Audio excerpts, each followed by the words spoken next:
Good evening student. आज का हमारा टॉपिक है स्केलेटल सिस्टम। हमारा सेकंड यूनिट स्टार्ट हो गया है हमारा।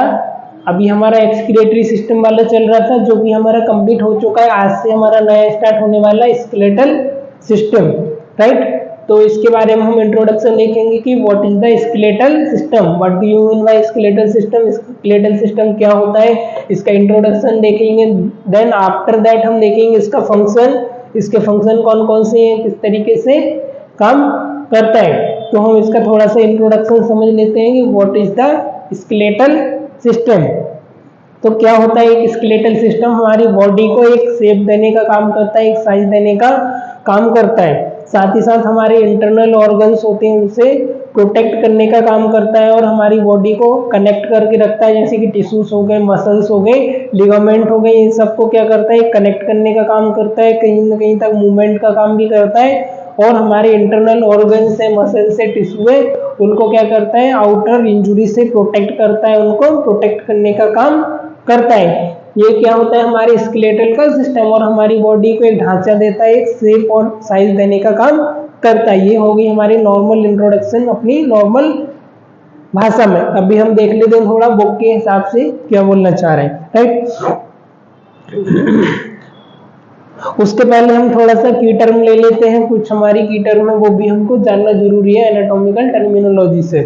तो फर्स्ट वन हमारा आता है axial skeletal, the part of the skeletal which form the axis and consist of the school and vertebral column.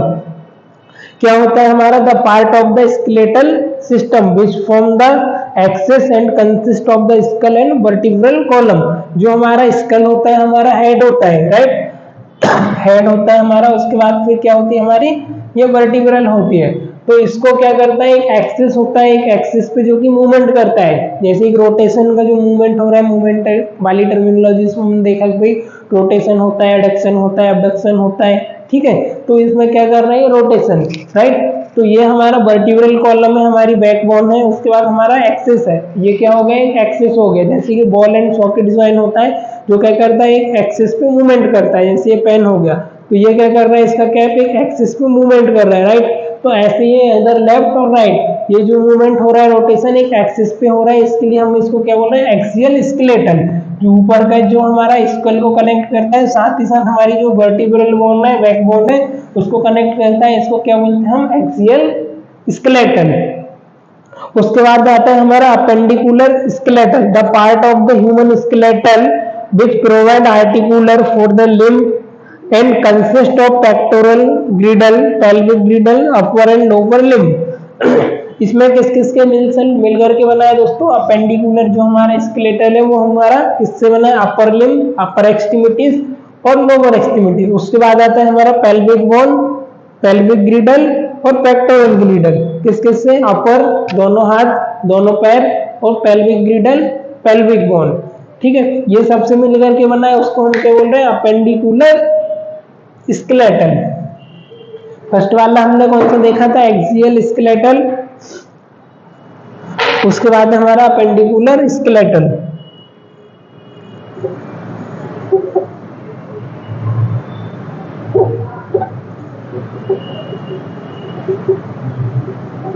Axial skeletal,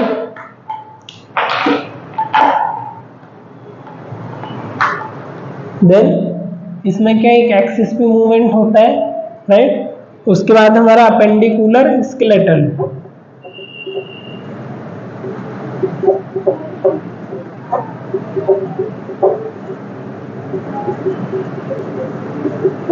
appendicular skeletal में बोथ हमारे अपर और लोअर लिम्ब, अपर लिम्ब है लोअर लिम्ब, और हमारा pectoral ग्लिडर और pelvic ग्राइडल।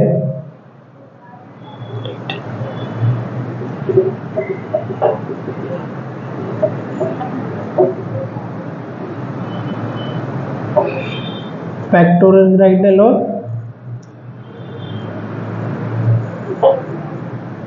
Pelvic,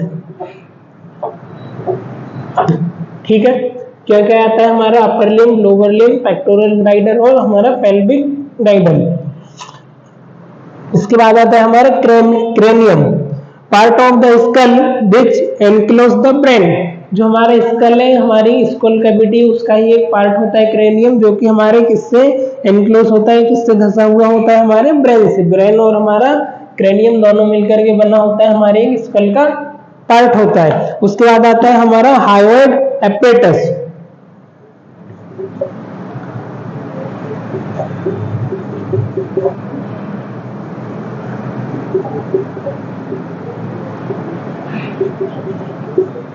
hyoid apparatus जो कि हमारा बिलो टंग होता है, बिहाइंड हमारे टंग होता है। और क्या ये हमारे लैरिंग्स को और फेरिंग्स को, किसको, वॉइस बॉक्स जो हमारा होता है जिससे हमारी आवाज निकलती है, जो हमारा लैरिंग्स होता है, और जो हमारा फेरिंग्स होता है, कंठ, उनको क्या करता है, प्रोटेक्ट करने का काम करता है। क्या, हायोइड बोन, राइट। किधर होती है हमारी, जो जबान है, हमारी जीभ टंग है, उसके जस्ट नीचे होती है। और वहीं पर क्या होता है, हमारा वॉइस बॉक्स होता है, जिसमें अभी बात कर रहा हूँ। ये किसका काम होता है, हमारे कंठ का, हमारे वॉइस बॉक्स का, जिसको हम लैरिंग्स बोलते हैं और फेरिंग्स। तो ये दोनों को क्या करता है, प्रोटेक्ट करने का काम करता है, दोनों को प्रोटेक्ट करता है, राइट, हायोइड एपरेटस। उसके बाद फिर हमारा आपका रहता है इसमें लिगामेंट। लिगामेंट एक बोला जाए एक सुतली, एक रस्सी के लाइक स्ट्रक्चर होते हैं, जो कि हमारे जॉइंट को बांध करके रखते हैं, जॉइंट को मूवमेंट करने में उसकी हेल्प होती है, और साथ ही साथ हमारी जॉइंट को बांध करके रखते हैं, उसको सपोर्ट देने का काम करते हैं। ठीक है, जैसे कई बार क्या होता है, हम ऐसे बॉलिंग करके थ्रो लगा रहे हैं, तो ऐसा तो है नहीं हमारा जॉइंट निकल के दूसरी जगह बॉल के साथ साथ चला जाए, राइट, ऐसा कभी नहीं होता है। तो उसको क्या करते हैं, सपोर्ट देने का, उसको एक प्रोटेक्ट करने का, एक बांध के रखने का काम हमारे लिगामेंट करते हैं। एक रस्सियां होती है हमारी सुतली जैसे होते हैं। फिर उसके बाद आता है हमारा साइनोवियल जॉइंट। साइनोवियल जॉइंट कहाँ होता है, हमारा नी का जॉइंट, और दूसरा हमारा एल्बो का जॉइंट, राइट। जैसे हमारी ये ह्यूमरस बोन है, ये ह्यूमरस बोन हो गई। उसके बाद फिर हमारी अल्ना और रेडियस, ठीक है, ये अल्ना हो गई और ये रेडियस बोन हो गई हमारी। ये दोनों के बीच में जो जॉइंट होता है, इसको बोलते हैं हम साइनोवियल जॉइंट, राइट। ये फ्रीली मूव करता है, इसमें कोई बॉल एंड सॉकेट नहीं होता और एक दूसरे से एडजस्टेड नहीं होता, ये फ्रीली ग्रिडल की तरह एक नॉर्मल मूव करता है। और यहाँ पर जो फ्लूइड होता है, उस फ्लूइड को क्या बोलते हैं हम, साइनोवियल फ्लूइड, है ना। जैसे कि जो एजेड लोग होते हैं, डॉक्टर बोलते हैं भाई इनको अर्थराइटिस हो गया, या इनका घुटने का या जॉइंट का इनका पानी सूख गया, तो मतलब हमारा साइनोवियल फ्लूइड कम होने की वजह से क्या होता है, उसमें फ्रिक्शन होता है, घर्षण ज्यादा होने लगता है। साइनोवियल फ्लूइड का काम होता है उसको लुब्रिकेट करने का, उसको चिकनाहट देने का काम साइनोवियल फ्लूइड करता है। तो ये काम होगा तो भाई ऑब्वियसली बात है कि फ्रिक्शन ज्यादा होगा, फ्रिक्शन की वजह से वहां पर आपको जॉइंट पेन देखने को मिलता है। उसके बाद आता है हमारा साइनोवियल फ्लूइड का मैंने बता दिया। टेंडोन, टेंडोन भी एक हमारा तार लाइक स्ट्रक्चर होता है, कॉर्ड लाइक हमारा कनेक्टिव टिश्यू होते हैं। ये कहाँ पर प्रेजेंट होते हैं, हमारी मसल्स में होते हैं और हमारी बॉल से अटैच होते हैं, ठीक है, टेंडोन। एक तार लाइक स्ट्रक्चर होती है जो हमारी इंटरनल मसल्स में और हमारी बॉल से अटैच होते हैं, दोनों को अटैच करके रखते हैं। ये भी हमारी बॉडी को एक अटैचमेंट और सपोर्ट प्रोवाइड करने का काम करते हैं। आई होप इतनी टर्मिनोलॉजी समझ आई होगी। तो let's be move forward.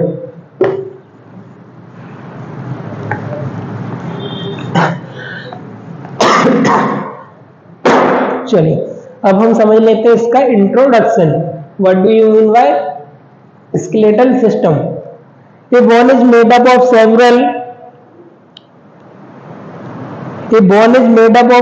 bone tissue, bone or osseous tissue, cartilage, bones, connective, epithelium, adipose tissue and nervous tissue. The entire framework of bone and their cartilage constitute the skeletal system.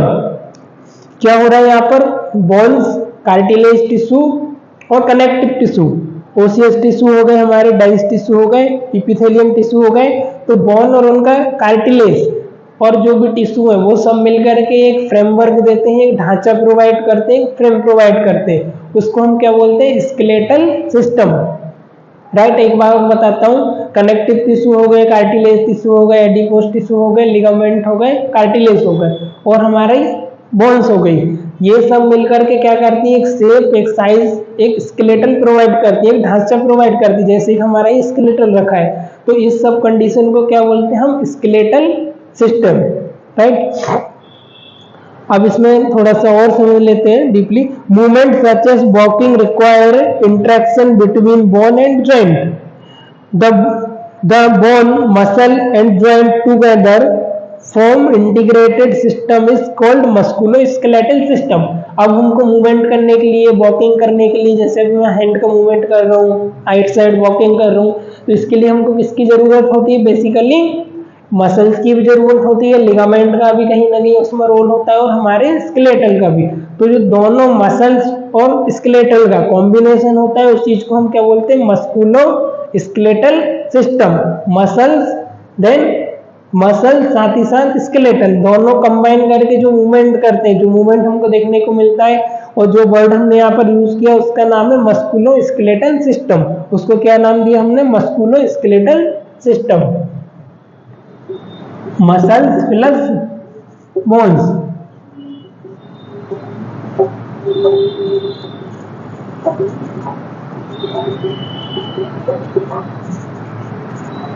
इसको क्या बोल रहे हैं हम? Musculoskeletal system.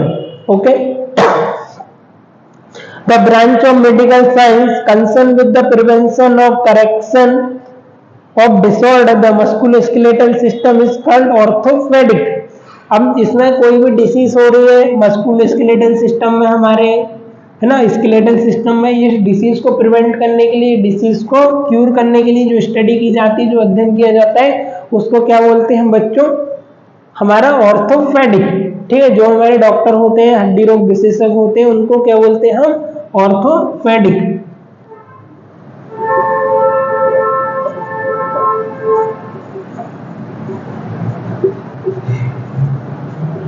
Orthopaedic, right.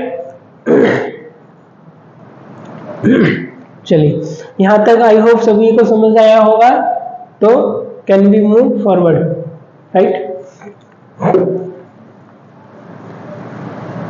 चलिए, हमारा introduction complete हुआ। इसके बाद हम स्टूडेंट देख लेते हैं हमारा function of the skeletal system. Basically skeletal system का क्या फंक्शन होता है, किस तरीके से ये काम करता है हमारा। तो फर्स्ट वन हमारा यहाँ पर फंक्शन है सपोर्ट। क्या है? सपोर्ट प्रोवाइड करना। Then protection, then assist movement, movement में असिस्ट करना, मूवमेंट में हेल्प करना, mineral homeostasis, blood production, blood cell production, triglyceride storage. एक एक करके हम इनको समझ लेते हैं। पहला हमारा है सपोर्ट। अब सपोर्ट कैसे प्रोवाइड कर रहा है ना।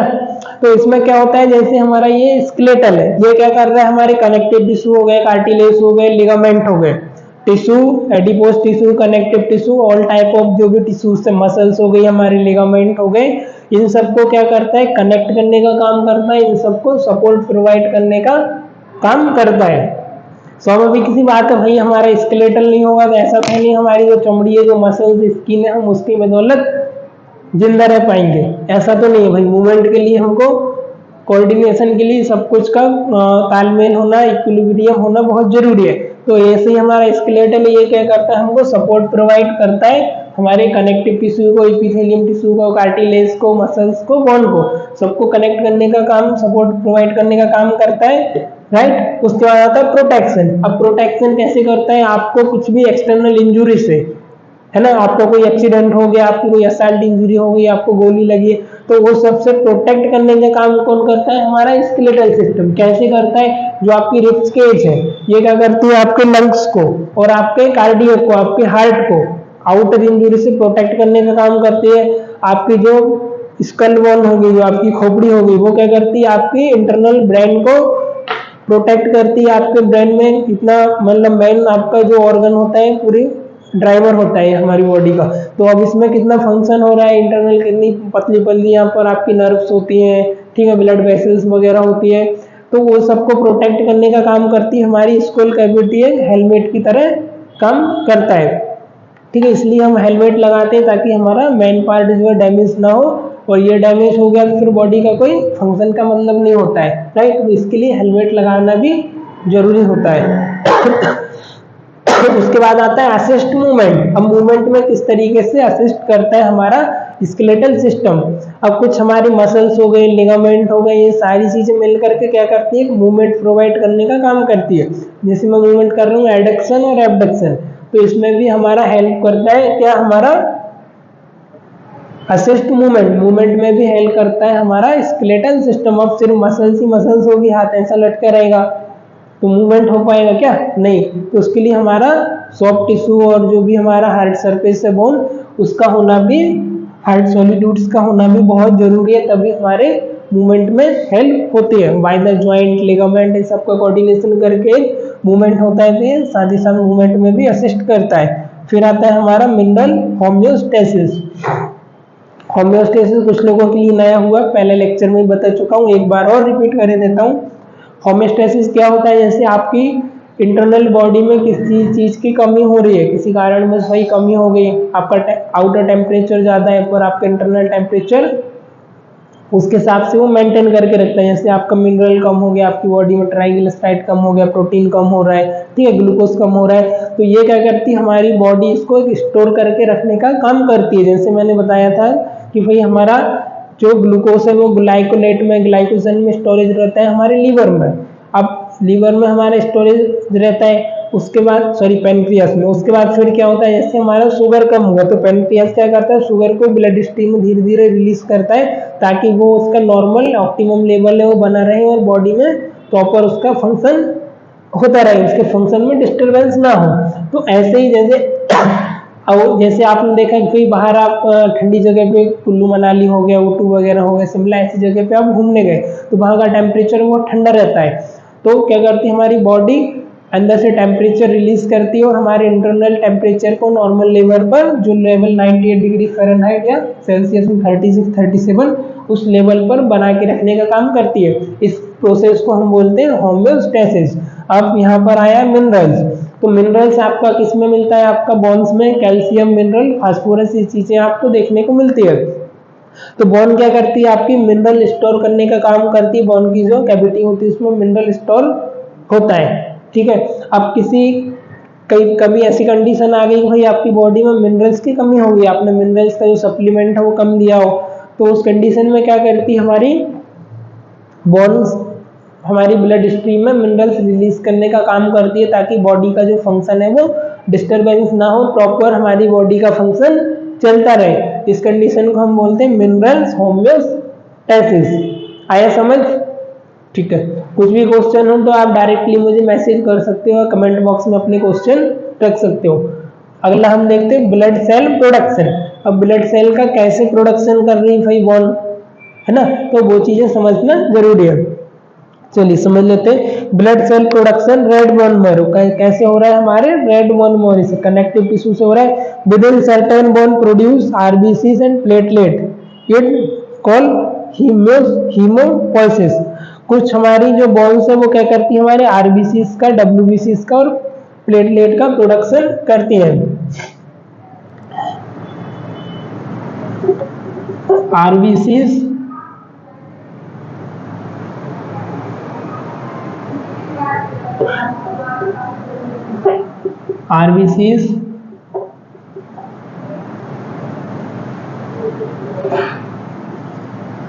डब्ल्यूबीसीज और प्लेटलेट।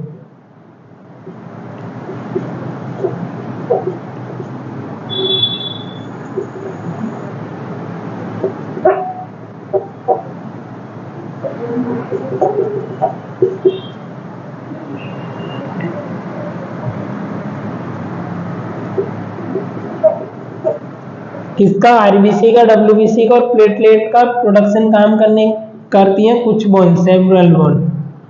इस प्रोसेस को हम क्या बोलते हैं, होम्योपोइसिस।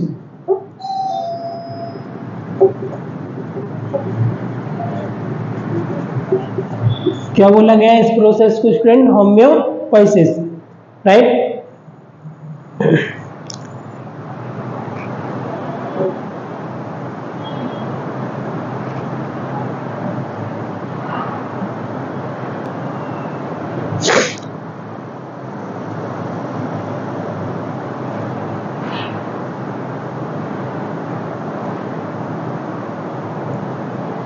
अब जो रेड बोन मैरो वो किस चीजों से मिलकर के बनती है हमारी, अंदर जो बोन के अंदर हमारी एक कैविटी होती है उसको बोलते हैं हम bone marrow.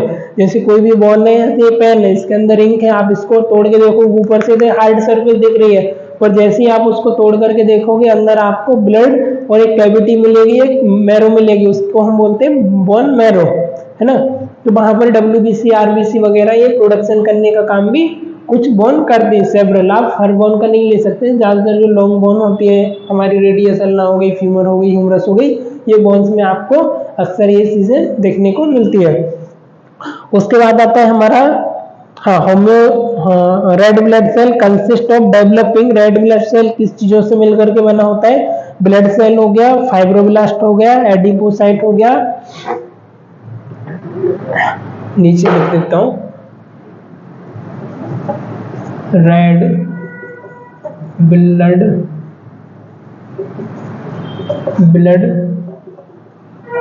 Cell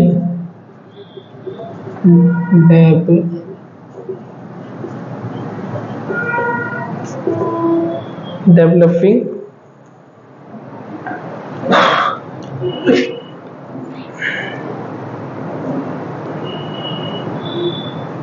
fibroblast, adipocyte,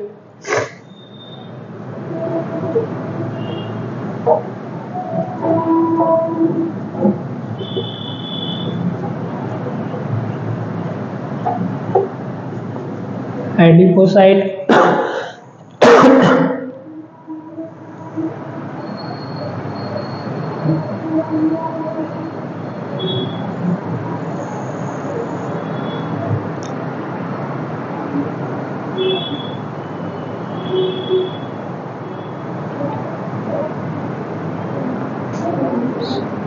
and macrophages within the network of reticular fiber।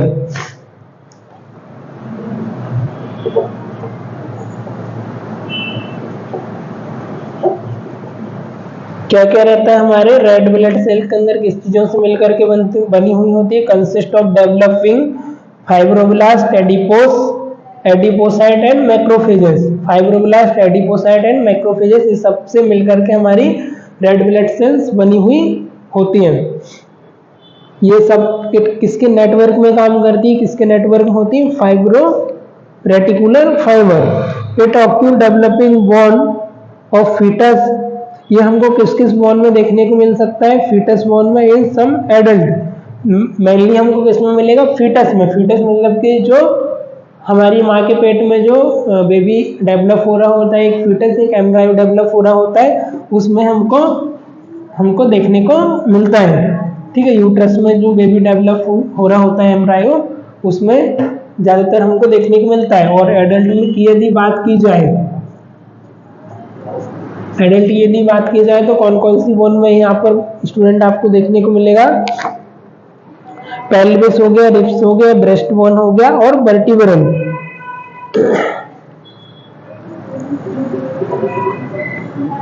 Pelvis, ribs,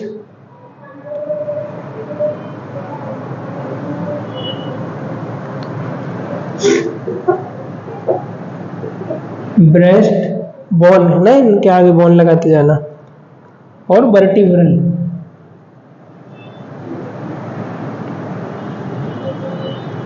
vertebra और स्कल।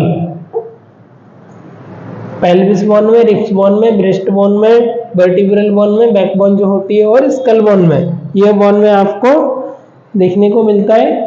ठीक है, इसके बाद आता है हमारा ट्राइग्लिसराइड स्टोरेज। क्या, ट्राइग्लिसराइड स्टोरेज। लास्ट वन हमारा फंक्शन है ट्राइग्लिसराइड 6 और last triglyceride storage. Yellow bone marrow, इसको क्या बोलते हैं, yellow bone marrow, consist mainly of adipose cell which store triglyceride. ये कौन से सेल से मिलकर के बनी हुई होती है, triglyceride, yellow bone marrow.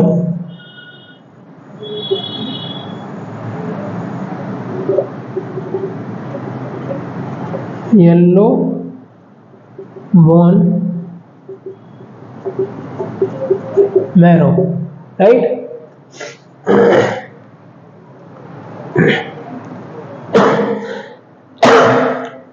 Consist of किससे मिलकर के बना है, कंसिस्ट एडिपोज टिश्यू से, एडिपोज टिश्यू, राइट। जिसका काम क्या होता है, स्टोरेज करके रखता है ट्राइग्लिसराइड को।